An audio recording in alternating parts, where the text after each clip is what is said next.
الحمد لله نحمده ونستعينه ونؤمن به ونتوكل عليه ونعوذ بالله من شرور أنفسنا ومن سيئات أعمالنا من يهده الله فلا مضل له ومن يضلله فلا هادي له وأشهد أن لا إله إلا الله وحده لا شريك له وأشهد أن محمدًا عبده ورسوله أرسله بالهدى ودين الحق ليظهره على الدين كله ولو كره المشركون اللهم صل على محمد وعلى آل محمد كما صليت على إبراهيم وعلى آل إبراهيم إنك حميد مجيد اللهم بارك على محمد وعلى آل محمد كما باركت على إبراهيم وعلى آل إبراهيم إنك حميد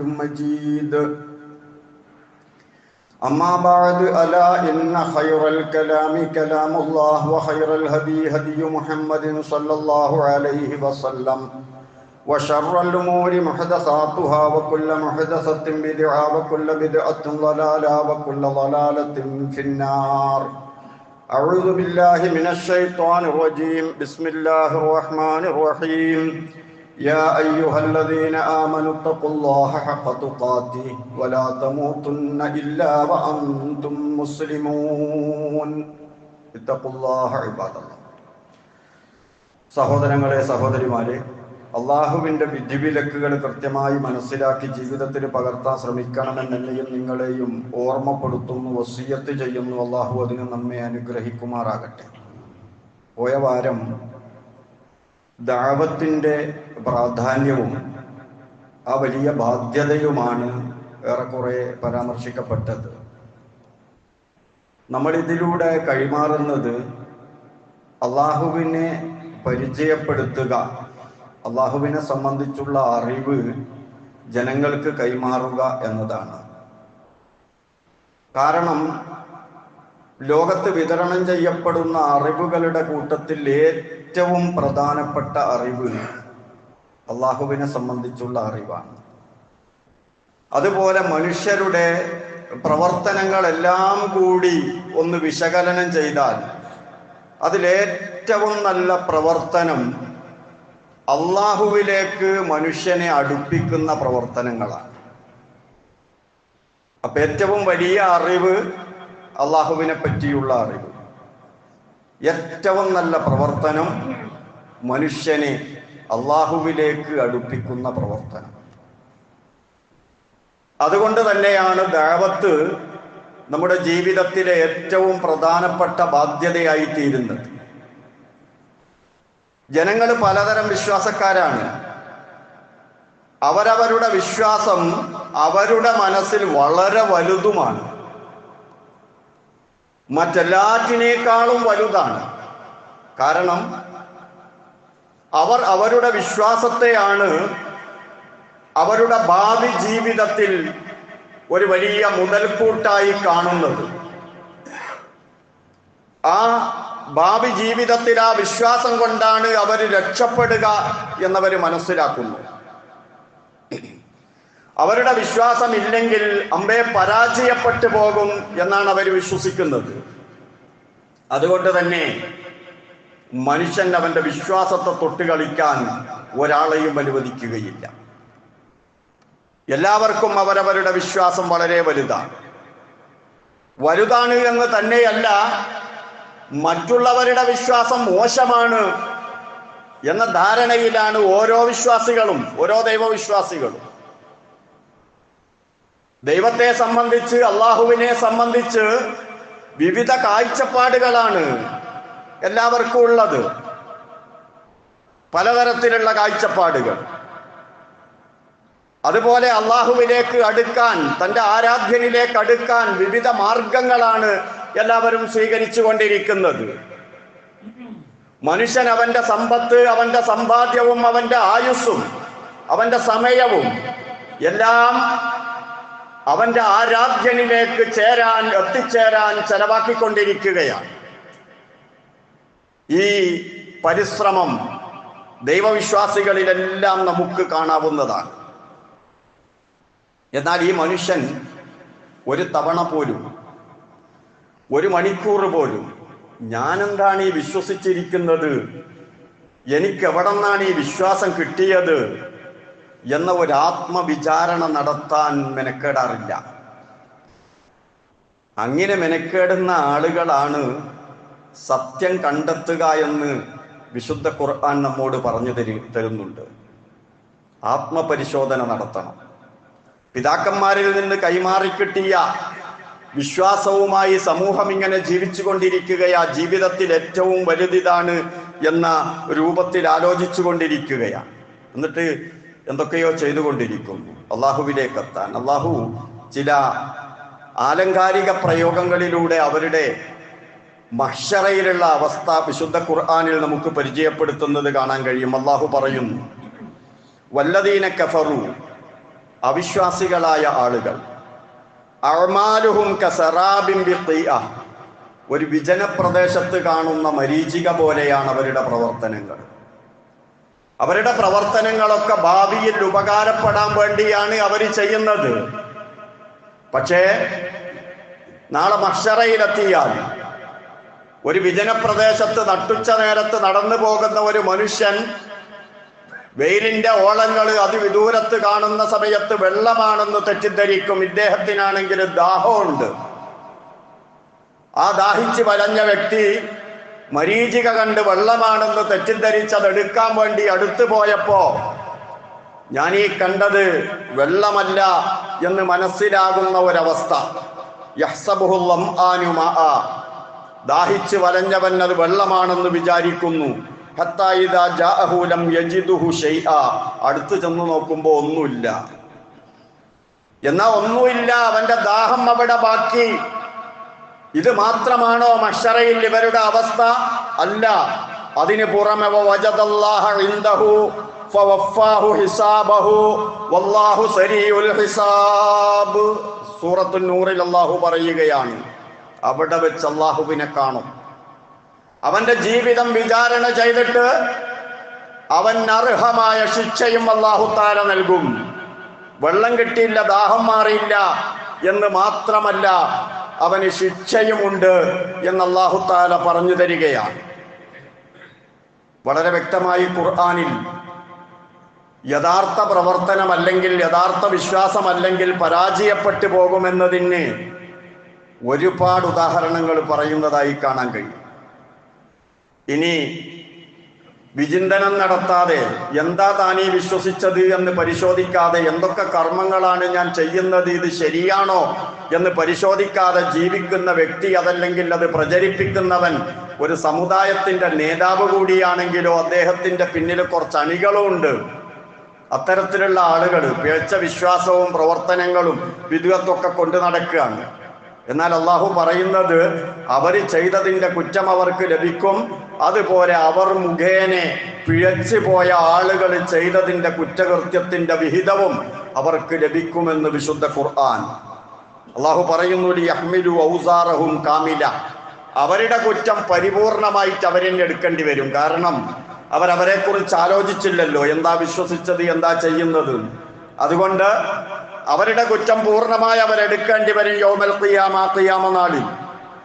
അത് പോരാവോ, മിൻ ഔസാരില്ലദീന യുളില്ലൂനഹും, ഇവര് പിഴപ്പിച്ചവരുടെ കുറ്റത്തിന്റെ ഒരു ഭാഗവും ഇവരെടുക്കേണ്ടി വരും. ബിഗൈരി ഇൽമിൻ, അറിവില്ലാതെയാണ്, യഥാർത്ഥ വിവരമില്ലാതെയാണ് ആളുകളെ പിഴപ്പിച്ചത്.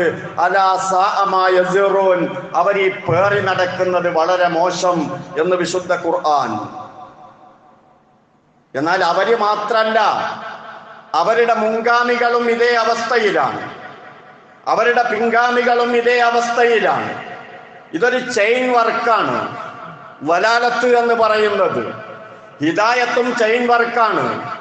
റസൂലുള്ളാഹിയിൽ നിന്ന് സ്വഹാബാക്കൾ വഴി താബിഈങ്ങൾ വഴി വന്നു കിട്ടിയതാ യഥാർത്ഥ വിശ്വാസം. അതുപോലെ ഒരു വേള ഇസ്ലാമിലിങ്ങ് തുടങ്ങിയിട്ട് ആരോ കടത്തിക്കൂട്ടിയിട്ട് അതിങ്ങനെ ചെയിൻ വർക്കായി പോന്നുകൊണ്ടിരിക്കുകയാണ് പിഴച്ച വിശ്വാസം. അതുകൊണ്ട് തന്നെ അല്ലാഹു തആല പറയുന്നു, ഖദ് മക്കറല്ലദീന മിൻ ഖബലിഹിം, ഇവരുടെ മുൻഗാമികളും കുതന്ത്രം പ്രവർത്തിച്ചിട്ടുണ്ട്. അതായത് ഇവര് പിതാക്കന്മാരെ നോക്കി നടന്നു, ഇവർ പിഴച്ചു പോയി. ആ പിതാക്കൾ എങ്ങനെ പിഴച്ചു? അവരെ അതിനു മുമ്പുള്ള ആളുകൾ പിഴപ്പിച്ചു. അതുകൊണ്ട് തന്നെ അല്ലാഹു തആല പറയുന്നു, ഫഅത്തല്ലാഹു ബുനിയാനഹും മിനൽ ഖവാഇദി ഫഹറ അലൈഹിമുസ് സഖഫു മിൻ ഫൗഖിഹിം. അല്ലാഹു അതിന്റെ അടിത്തറ ഇളക്കി കളയും. അടിത്തറ ഇളക്കുക. നിങ്ങൾ എന്തിനാ ഇങ്ങനെ വിശ്വസിക്കുന്നത് എന്ന് ചോദിച്ചാൽ അവരുടെ ന്യായം, ഞങ്ങളുടെ പിതാക്കന്മാരിങ്ങനെയാ വിശ്വസിക്കുന്നത്, അതാ അടിത്തറ. ആ അടിത്തറ എല്ലാം ഇളക്കിക്കളയും. എന്നിട്ടോ ഫഹറ അലൈഹിമുസ് സഖഫു, അടിത്തറ ഇളകിയ പിന്നെന്താ ഉള്ളത്? മേൽക്കൂര പൊളിഞ്ഞവരുടെ മേലിൽ വീഴും. മേൽക്കൂര വീഴല് അവര് മുഖേന പേച്ച ആളുകളില്ലേ, അവരുടെ കുറ്റവും ഇവരുടെ മേൽ. അടിത്തറയാണെങ്കിൽ ഇളകുകയും ചെയ്തു. വഅതാഹുമുൽ അദാബു മിൻ ഹൈസു ലാ യശ്ഉറൂൻ, അറിയാത്ത ഭാഗത്ത് അവിചാരിതമായി അവർക്കതാ ശിക്ഷ വന്നുകൊണ്ടിരിക്കുന്നു എന്ന് സൂറത്തുൻ നഹലിൽ അല്ലാഹു തആല പറഞ്ഞു തരികയാണ്. അതുകൊണ്ട് ഓരോ വ്യക്തിയും കൃത്യമായി അള്ളാഹുവിനെ പഠിക്കണം, അള്ളാഹുവിലേക്ക് അടുക്കാൻ ശ്രമിക്കണം. അള്ളാഹുവിനെ എങ്ങനെ പഠിക്കുക, അള്ളാഹുവിനെ എങ്ങനെ അറിയുക? അതിനാണ് അസ്മാഉൽ ഹുസ്ന, അള്ളാഹുവിന്റെ വിശേഷണം. അള്ളാഹു പറയുന്നത്, അള്ളാഹുവിന്റെ വിശേഷണം റസൂലുള്ളാഹി സ്വല്ലല്ലാഹു അലൈഹി വസല്ലമ പറഞ്ഞു തരുന്നത്, ഇങ്ങനെയുള്ളവനാണ് അള്ളാഹു എന്ന്. അതിൽ നിന്നാ പഠിക്കേണ്ടത്. അല്ലാതെ ആരുടെയെങ്കിലും സങ്കല്പത്തിൽ അവര് സങ്കല്പിച്ചു തരുന്ന, അവര് വിശ്വസിച്ച, ഞങ്ങൾ ഇതാ വിശ്വസിച്ചതുകൊണ്ട് നിങ്ങളും വിശ്വസിച്ചോ എന്ന് പറഞ്ഞ് പ്രചരിപ്പിക്കുന്ന ആശയങ്ങളല്ല ആഖിറത്തിലേക്ക് കൊണ്ടുപോകേണ്ടത്. വിശുദ്ധ ഖുർആനിൽ നിന്നും റസൂലുള്ളാഹി സ്വല്ലല്ലാഹു അലൈഹി വസല്ലമയുടെ സുന്നത്തിൽ നിന്നും അള്ളാഹുവിന്റെ റസൂലും സഹാബത്തും എങ്ങനെ അള്ളാഹുവിനെ മനസ്സിലാക്കിയോ അതുപോലെ പഠിക്കാൻ ശ്രമിക്കുകയും പഠിക്കുകയും അവര് എങ്ങനെയാണോ അള്ളാഹുവിലേക്ക് അടുക്കാൻ ശ്രമിച്ചത്, എന്ത് ചെയ്തിട്ടാണോ അത് ചെയ്തിട്ട് അള്ളാഹുവിലേക്ക് അടുക്കുകയും ചെയ്യുക. അപ്പൊ വിശ്വാസവും പ്രവർത്തനവും ഒറിജിനലായിരിക്കണം, കുറ്റമറ്റതാകണം.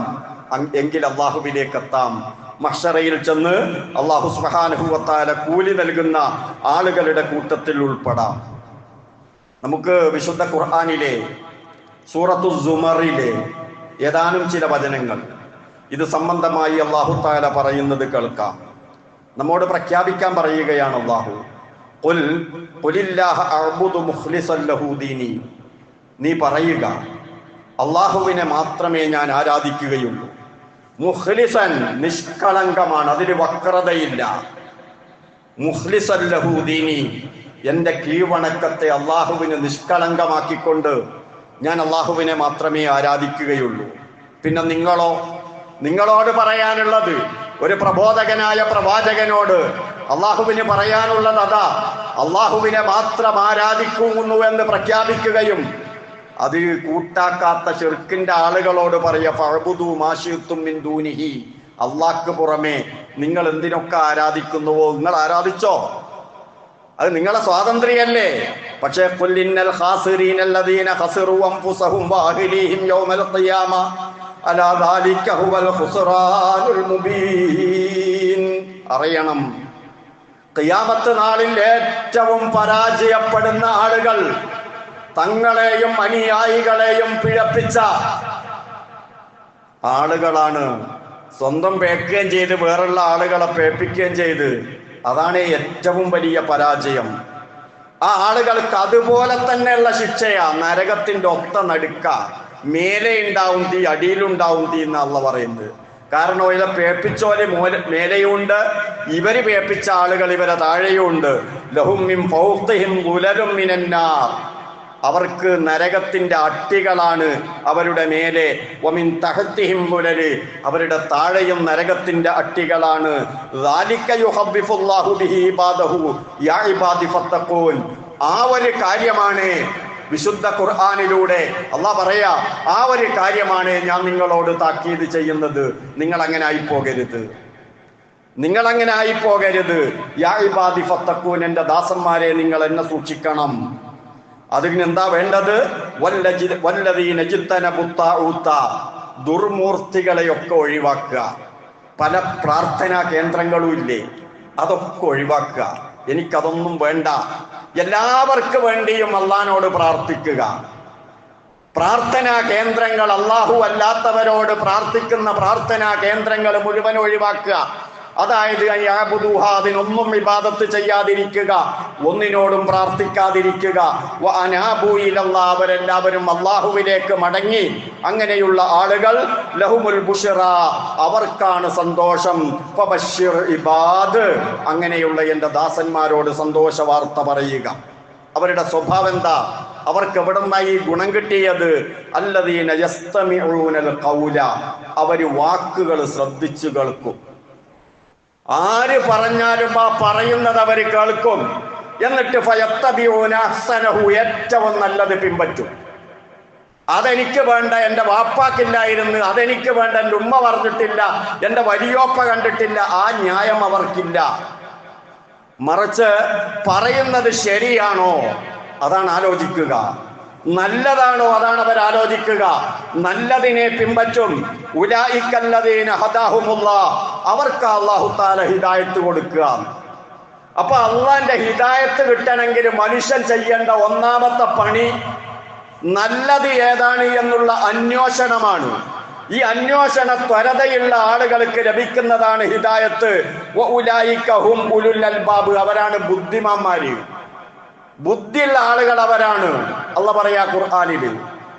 അപ്പൊ ഒന്നാമത്തെ പണി അന്വേഷണമാണ്. രണ്ടാമത്തെ പണി അള്ളാഹിനോട് ഹിദായത്ത് ചോദിക്കല. നിസ്കാരത്തിൽ നമ്മൾ പറയുന്നുണ്ടല്ലോ, ഇഹ്ദിനസ് സിറാത്തൽ മുസ്തഖീം, ശരിയായ മാർഗത്തിൽ അല്ലാഹ് എന്നെ ചേർത്ത് തരണേ. ആ പ്രാർത്ഥനയും അതുപോലെ തന്നെ അന്വേഷണവും, ഇതുകൊണ്ടാണ് മനുഷ്യൻ രക്ഷപ്പെടുക. അപ്പൊ ഏറ്റവും നല്ലത് പിൻപറ്റുക എന്ന് പറഞ്ഞാൽ ഏതാ ഏറ്റവും നല്ലത്? വമൻ അഹ്സനു ഖൗലൻ മിമ്മൻ ദഅ ഇലല്ലാഹ്, അള്ളാഹുവിലേക്ക് വിളിക്കുന്നവനേക്കാൾ നല്ല വാക്ക് പറഞ്ഞവൻ ആരുണ്ട്? ഒരുപാട് സംഘടനകളില്ലേ ഇവിടെ? ഒന്ന് പരിശോധിച്ചു നോക്കൂ. ദഅവത്തിന്റെ ആകത്തുക, അവർ ക്ഷണിക്കുന്നതിന്റെ ആകത്തുക പരിശോധിച്ചു നോക്കൂ. ഏതെങ്കിലും ശൈഖിലേക്ക്, ഏതെങ്കിലും ഖബറിലേക്ക്, ഏതെങ്കിലും ഹോജയിലേക്ക് നിങ്ങൾ വരൂ എന്ന് പറഞ്ഞിട്ട് ക്ഷണിക്കുകയാണ്. അവർ മുഖാന്തരം രക്ഷപ്പെടാം.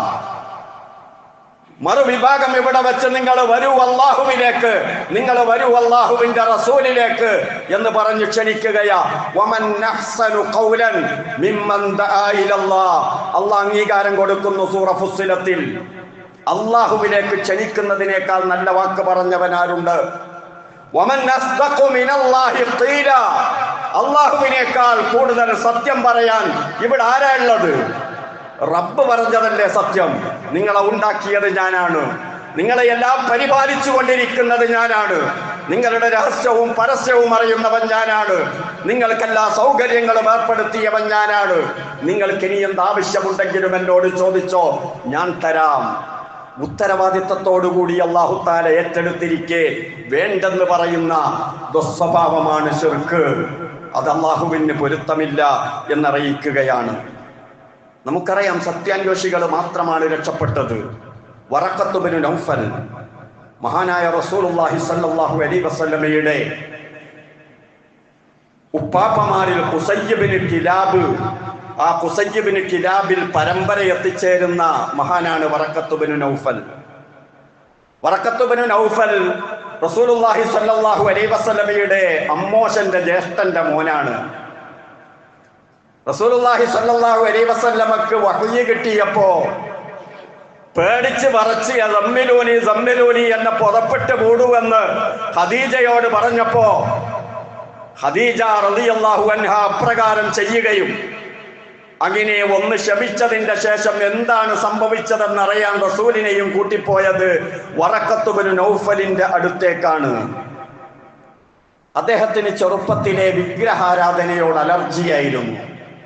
വിഗ്രഹാരാധന ചെയ്തില്ല. അദ്ദേഹം ഒരുപാട് യാത്ര ചെയ്തു, പണ്ഡിതന്മാരെ കണ്ടു, ഒരുപാട് പുസ്തകങ്ങൾ വായിച്ചു. അന്ന് ലഭിച്ചിരുന്ന വേദഗ്രന്ഥങ്ങളൊക്കെ വായിച്ചു.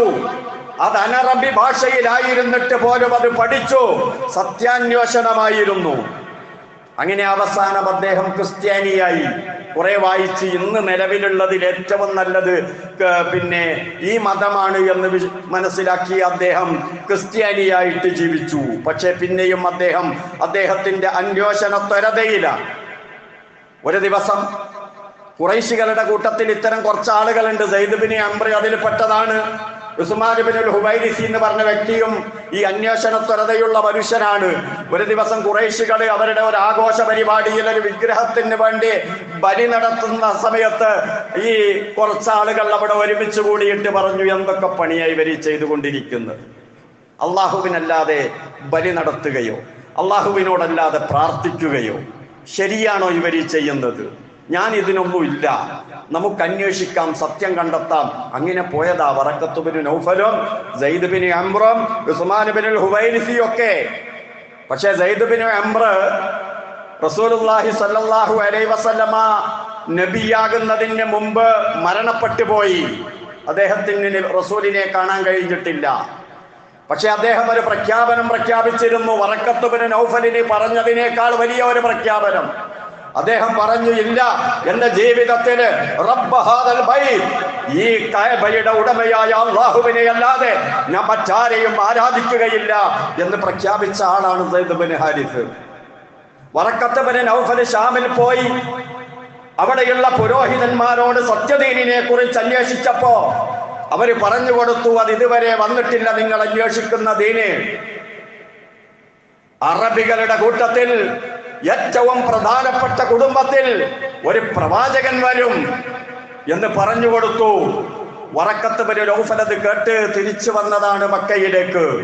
അദ്ദേഹം പ്രതീക്ഷിച്ചു കൊണ്ടിരിക്കുകയാ റസൂലുള്ളാഹിയുടെ വരവ്. അദ്ദേഹം പ്രഖ്യാപിച്ചു, അദ്ദേഹം വരുന്നത് വരെ ഞാൻ എൻ്റെ ഇപ്പോഴുള്ള ഈ ക്രിസ്ത്യാനി എന്ന ആശയത്തിൽ തന്നെ, ക്രിസ്തുമത വിശ്വാസത്തിൽ തന്നെ തുടരും. അദ്ദേഹം വന്നാൽ ഞാൻ അദ്ദേഹത്തെ കൊണ്ട് വിശ്വസിക്കും. ഇതായിരുന്നു വറഖത്ത് ബിൻ നൗഫൽ. അങ്ങനെ റസൂലുള്ളാഹി സ്വല്ലല്ലാഹു അലൈഹി വസല്ലമക്ക് നുബുവത്ത് കിട്ടി. ആ വിവരം വന്ന് പറഞ്ഞപ്പോ റസൂലുള്ളാഹിക്ക് ധൈര്യം കൊടുത്തതും, പിൽക്കാലത്ത് ഖുറൈശികൾ മുശ്രിക്കുകൾ താങ്കളെ ആക്രമിക്കും, ആ സമയത്ത് ഞാനൊരു യുവാവായിരുന്നെങ്കിൽ താങ്കളെ സഹായിക്കാൻ ഞാനുമുണ്ടാകും, താങ്കളുടെ ദേവാരംഗത്ത് താങ്കളോടൊപ്പം ഞാനുമുണ്ടാകുമെന്ന് പ്രഖ്യാപിച്ച വറഖത്ത് ബിൻ നൗഫൽ ബിസ്മി ഇറങ്ങി സൂറ മുദ്ദസിർ ഇറങ്ങുന്നതിന്റെ ഇടയിൽ മരണപ്പെട്ടു പോവുകയാണ്. അതായത് റസൂലുള്ളാഹി സ്വല്ലല്ലാഹു അലൈഹി വസല്ലമയോട് അല്ലാഹു ഖും ഫഅൻദിർ, നീ എഴുന്നേറ്റ് പ്രബോധനം നടത്തുക എന്ന പ്രബോധനത്തിന്റെ ഉത്തരവാദിത്തം റിസാലത്ത് അത് നൽകപ്പെടുന്നതിന് മുമ്പ് ആ പ്രവാചകത്വത്തിന്റെ ആരംഭത്തിൽ മഹാനായ റസൂലുള്ളാഹി സ്വല്ലല്ലാഹു അലൈഹി വസല്ലമയിൽ വിശ്വസിക്കുകയും പ്രത്യാശ പ്രകടിപ്പിക്കുകയും ധൈര്യം കൊടുക്കുകയും ചെയ്ത മഹാനാണ് വറഖത്ത് ബിൻ നൗഫൽ.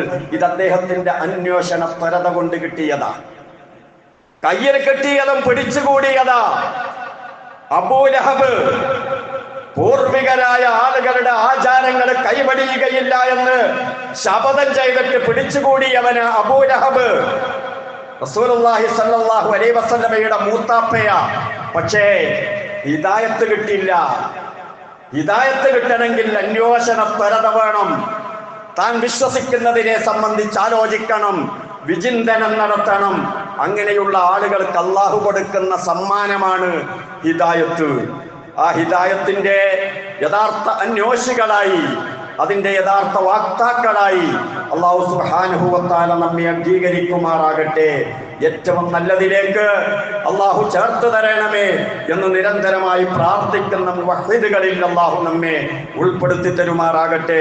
അഖൂലു ഖൗലി ഹാദാ വഅസ്തഗ്ഫിറുല്ലാഹൽ അലീമ ലി വലക്കും വഅസ്തഗ്ഫിഹി അന്നി വഅൻകും വഅൻ ജമീഇൽ മുസ്ലിമീന വൽ മുഅ്മിനീന അജ്മഈന ഫസ്തഗ്ഫിറൂ ഇന്നഹു ഹുവൽ ഗഫൂറുർ റഹീം.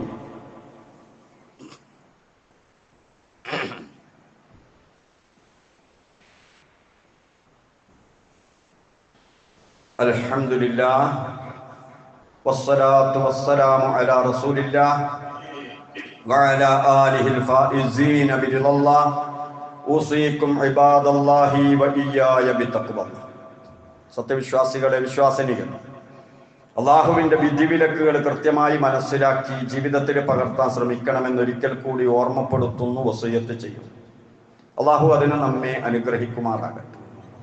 ഇമാമും ജമാഅത്തുമായി നമസ്കരിക്കുന്ന സമയത്ത് നമ്മൾ ശ്രദ്ധിക്കേണ്ട വളരെ പ്രധാനപ്പെട്ട പല സംഗതികളുമുണ്ട്. അതിൽപ്പെട്ടതാണ് തുടർച്ചയുടെ രൂപം. അതായത് ഇമാമും ജമാഅത്തുമായി നിസ്കരിക്കുന്ന സമയത്ത് ഇമാമിൻ്റെ മുന്നിൽ പോകുന്ന അപൂർവം ആളുകൾ ഉണ്ടാകാറുണ്ട്. അതിന് സബുഖുൽ ഇമാം എന്നാണ് പൊതുവെ ഫിഖ്ഹിന്റെ ഗ്രന്ഥങ്ങളിൽ പറയപ്പെടുന്നത്. ഇമാമിനെ മുൻകടക്കുക, പിന്തുടരാൻ മുന്നിൽ നിർത്തിയ ആളെ കർമ്മങ്ങൾ കൊണ്ടോ മറ്റോ മുൻകടക്കുക, ഇത് ഹറാമാണ്. അങ്ങനെ മനഃപൂർവ്വം ചെയ്ത നിസ്കാരം ബാത്തിലുമാണ്.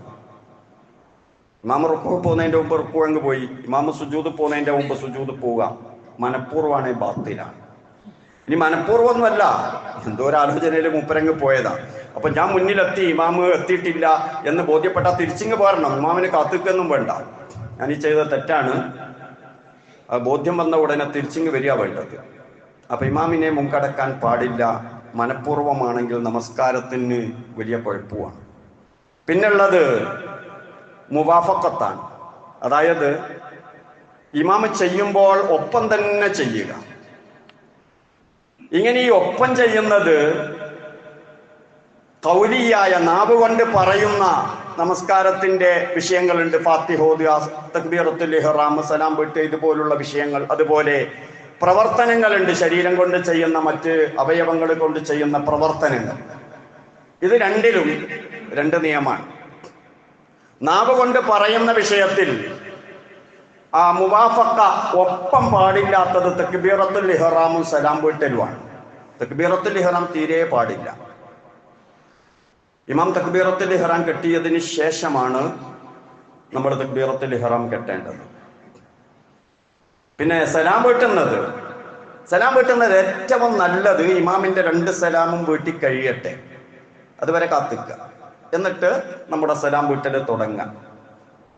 ഇനി ഇമാം ഒന്നാമത്തെ സലാം വീട്ടി, മാമൂമും ഒന്നാമത്തെ സലാം വീട്ടി, ഇമാം 2ാമത്തെ സലാം വീട്ടി, അതിനുശേഷം മാമൂമും 2ാമത്തെ സലാം വീട്ടി, കുഴപ്പമൊന്നുമില്ല. ഏറ്റവും നല്ലത് രണ്ടും കഴിഞ്ഞതിന് ശേഷം സലാം വീട്ടൽ. എന്നാൽ ഇത് രണ്ടുമല്ലാത്ത മറ്റ് ഫാത്തിഹ, അത്തഹിയാത്ത്, ഇതുപോലുള്ള റുക്കൂയിലും സുജൂദിലൊക്കെ ചെല്ലുന്ന ദിക്റുകൾ, അതില് ഈ ഇമാമിന്റെ കൂടെയാകലോ പിന്നെയാകലോ അതൊന്നും ചർച്ചയെ ചെയ്യപ്പെടുന്നില്ല. നമുക്ക് വിഷയം വാസിയാണ്, എങ്ങനെയുമാകാം. ഫാത്തിഹ ഓതാം, ഇമാമിന്റെ കൂടായി പോയാലൊന്നും കുഴപ്പമൊന്നുമില്ല. പിന്നെ അവിടെ ഉള്ളത് മുതാബഅത്താണ്. മുതാബഅത്ത് എന്ന് പറഞ്ഞാൽ ഇമാമ് ചെയ്തതിന് ശേഷം ചെയ്യാം. ഇമാമിന്റെ കൂടെയാകുന്നത് നമ്മൾ മനസ്സിലാക്കി, ഇമാമിന്റെ മുമ്പാകുന്നത് മനസ്സിലാക്കി. അതുപോലെ ഇമാമിന്റെ കൂടെ ഇമാമിനോടൊപ്പം ചെയ്യുന്ന വാക്കുകളല്ലാത്ത പ്രവർത്തികൾ, ഇമാം റുക്കൂയിലേക്ക് പോകുമ്പോൾ തന്നെ അങ്ങ് റുക്കൂയിലേക്ക് പോവുക, ഇമാമിന്റെ കൂടെ എഴുന്നേൽക്കും, അങ്ങനെ തന്നെ എഴുന്നേൽക്കുക,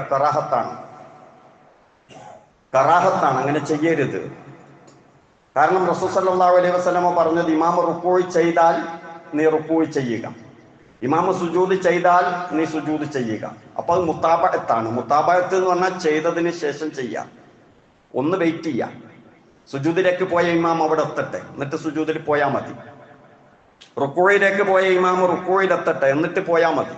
എല്ലാവരും ഒന്നിച്ച് റുക്കൂയിലേക്ക് പോകുക. നല്ല ഒരു ആനന്ദമാണ്, നല്ലൊരു രസമുള്ള പരിപാടിയാണ്.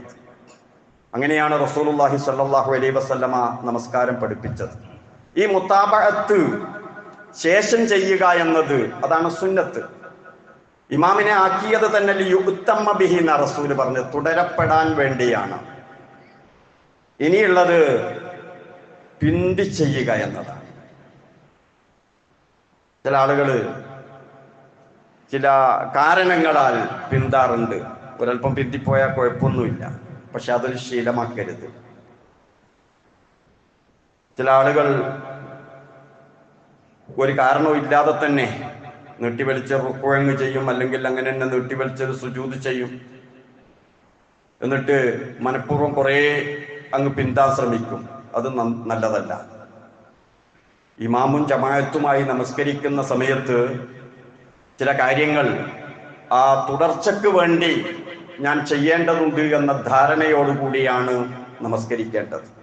ഇങ്ങനെയൊക്കെ ദീനിന്റെ നിയമങ്ങൾ പാലിച്ചുകൊണ്ട് നമസ്കരിക്കുന്ന നമസ്കാരക്കാരിൽ അല്ലാഹു നമ്മെ ഉൾപ്പെടുത്തി തെരുമാറാകട്ടെ. അല്ലാഹുവേ, ഞങ്ങൾ പാപികളാണ്, ഞങ്ങളുടെ പാപങ്ങളെല്ലാം പൊറുക്കണേ റഹ്മാനെ. നിന്നെ കൊണ്ട് യഥാർത്ഥത്തിൽ വിശ്വസിക്കേണ്ട കാര്യങ്ങൾ തെളിവ് സഹിതം ബോധ്യപ്പെട്ട മുഅ്മിനീങ്ങളുടെ കൂട്ടത്തിൽ ഉൾപ്പെടുത്തി അനുഗ്രഹിക്കണേ റഹ്മാനെ. അല്ലാഹുവേ, സ്വർഗപ്രവേശനത്തിന് തടസ്സമാകുന്ന വല്ല വിശ്വാസവും പ്രവർത്തനങ്ങളും വിചാരങ്ങളും സ്വഭാവങ്ങളും ഞങ്ങളിൽ ഉണ്ടെങ്കിലെല്ലാം തിരിച്ചറിഞ്ഞ് തിരുത്താൻ തൗഫീഖ് നൽകണേ റഹ്മാനെ. അല്ലാഹുവേ, ഞങ്ങളുടെ ശരീരത്തിൽ ഞങ്ങളുടെ വേണ്ടപ്പെട്ട ആളുകളിലുള്ള എല്ലാവിധ രോഗങ്ങളും നീ ശിഫയാക്കി തരണേ റഹ്മാനെ. മാരകമായ രോഗങ്ങളെ തൊട്ട് കാത്തു രക്ഷിക്കണേ റഹ്മാനെ. കിടപ്പ് രോഗികളാക്കി പരീക്ഷിക്കല്ലേ റഹ്മാനെ. പരസഹായം ആവശ്യമായി വരുന്ന വിധത്തിലുള്ള കിടപ്പ് രോഗങ്ങളിൽ നിന്ന് കാത്തുരക്ഷിക്കണേ റഹ്മാനെ. അസഹ്യമായ വേദനകൾ അനുഭവിക്കേണ്ടി വരുന്ന രോഗങ്ങളെ തൊട്ട് കാത്തുരക്ഷിക്കണേ റഹ്മാനെ. അല്ലാഹുവേ, അത്തരം രോഗം കൊണ്ട് പ്രയാസപ്പെടുന്നവരുണ്ട്, ശിഫ നൽകി അനുഗ്രഹിക്കണേ റഹ്മാനെ. വാർദ്ധക്യ സഹജമായ പ്രയാസങ്ങൾ കൊണ്ട് ഞങ്ങളുടെ കൂട്ടുകുടുംബങ്ങളിലും ഞങ്ങളിലുമെല്ലാം പ്രയാസപ്പെടുന്നവരുണ്ട്. ദീർഘായുസ് നൽകണേ റഹ്മാനെ. ആരോഗ്യത്തോടു കൂടിയുള്ള ദീർഘായുസ് നൽകി അനുഗ്രഹിക്കണേ റഹ്മാനെ. اللهم اغفر للمؤمنين والمؤمنات والمسلمين والمسلمات الأحياء منهم والأموات. ربنا آتنا في الدنيا حسنة وفي الآخرة حسنة وقنا عذاب النار. ربنا تقبل منا إنك أنت السميع العليم وتب علينا إنك أنت التواب الرحيم. آمين برحمتك يا أرحم الراحمين.